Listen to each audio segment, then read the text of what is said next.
А ведь на самом деле это ведь гигантская индустрия, индустрия компьютерных игр, и по валовой выручке доходу она сравнилась с суммами, которые собирает Голливуд.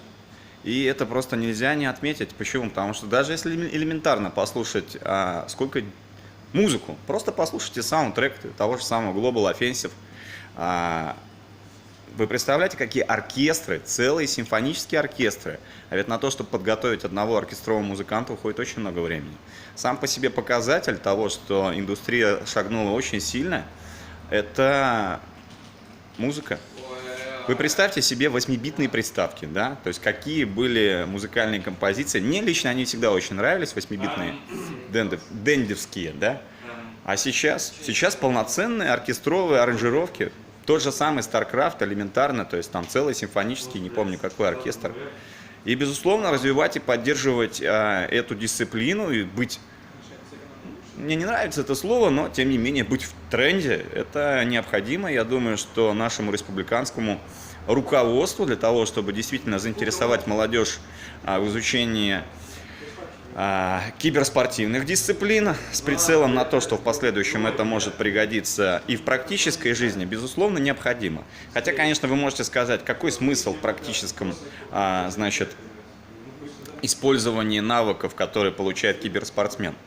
А очень простой, понимаете, умение мыслить нестандартно, оно развивается в ходе игры. И самой сильной игрой, конечно же, является киберспортивная дисциплина. Их много, неважно какая это, то есть шутер, ФПС или стратегия. Это не принципиально. Безусловно, конечно, самая умная игра – это шахматы, но она ведь требует...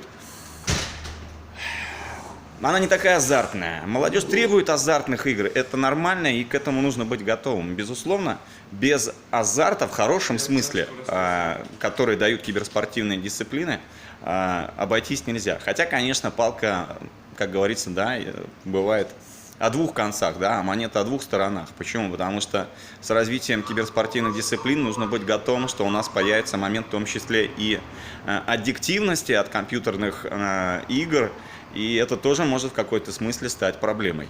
Но тем не менее, знаете, все новое не должно быть, значит, все хорошее не должно быть препятствием новому, а новое не должно убивать, но, во всяком случае, определенно способствовать развитию и сохранению той культуры, которая у нас есть. И я очень рад, что у нас в Саранске и вообще в Мордовии есть такой замечательный спортивный клуб «Арена-13», куда вы можете прийти со своими друзьями после достаточно напряженной рабочей недели, реально расслабиться, получить удовольствие, принять участие в турнире, например.